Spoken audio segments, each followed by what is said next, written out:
Hi எல்லாருக்கும் வணக்கங்க. இன்னைக்கு டே வந்து 3. ஸோ நான் எடுத்துக்கிற டயட்டில் பார்த்தீங்கன்னா மேக்ரோ நியூட்ரிஷன் மாதிரி எடுத்துருக்கேன் நான். ஸோ அதில் என்னென்ன இருக்குன்னா கார்போஹைட்ரேட், ப்ரோட்டீன், ஃபேட்டு. ஸோ இந்த கார்போஹைட்ரேட் எவ்வளோ எடுக்கணும், அதே மாதிரி ப்ரோட்டீன் எவ்வளோ எடுக்கணும், அதே மாதிரி வந்து ஃபேட் எவ்வளோ எடுக்கணுன்றதை வந்து நான் ஒரு கால்குலேஷன் போட்டிருக்கேன். வெயிட் லாஸுக்கு எனக்கு தேவையானது வந்து நான் எடுத்திருக்கேன். ஸோ இப்போது இந்த வெயிட் லாஸில் வந்து என்னென்ன மாதிரி ஆகும்னா, ஸோ வெயிட் லாஸ் வெறும் ஃபேட் மட்டும் லாஸ் ஆகாது.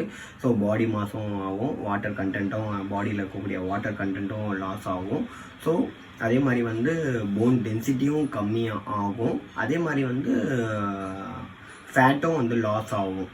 ஸோ இந்த மாதிரி வந்து நிறைய விஷயங்கள் இருக்கிறதுனால வந்து நமக்கு பிரச்சனையாக வரப்போகிறது என்னென்னா டீஹைட்ரேஷன் சொல்லக்கூடிய வந்து நம்ம வந்து வாட்டர் இன்டேக் எடுக்காதனால நிறைய பிரச்சனைகள் வரும். ஸோ அந்த டயட்டில் வந்து மோஸ்ட்லி வந்து டயட்டுன்னு நம்ம ஆரம்பிக்கும் போதே நமக்கு வந்து வாட்டர் வந்து கண்டென்ட் வந்து அதிகமாக தேவை. வாட்டர் வந்து அதிகமாக கன்சியூம் பண்ணணும். நம்ம ஒர்க் அவுட் பண்ணும்போதும் சரி, நம்ம வந்து சும்மா இருக்கும்போதும் சரி, நம்ம வந்து வாட்டர் தண்ணி குடிக்கணும்.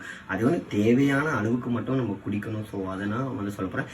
இப்போ நான் வந்து மேக்ரோ நியூட்ரியன்ட்னு சொல்லியிருக்கேன் இல்லையா, கார்போஹைட்ரேட், ப்ரோட்டீன், ஃபேட்டுன்றதை வந்து எவ்வளோ எடுக்கிறேன்றதை வந்து நான் அடுத்த வீடியோவில் வந்து நான் உங்களுக்கு வந்து தெளிவாக வந்து நான் சொல்கிறேன். ஸோ வந்து கண்டினியூஸாக பார்த்தா தான் உங்களுக்கு வந்து எப்படி நான் சொல்கிறேன், எப்படி நான் எடுத்துக்கின்ற விஷயம் வந்து உங்களுக்கு புரியும். ஸோ அதனால தான் நெக்ஸ்ட் வீடியோவில் பார்க்கலாம். பாய்.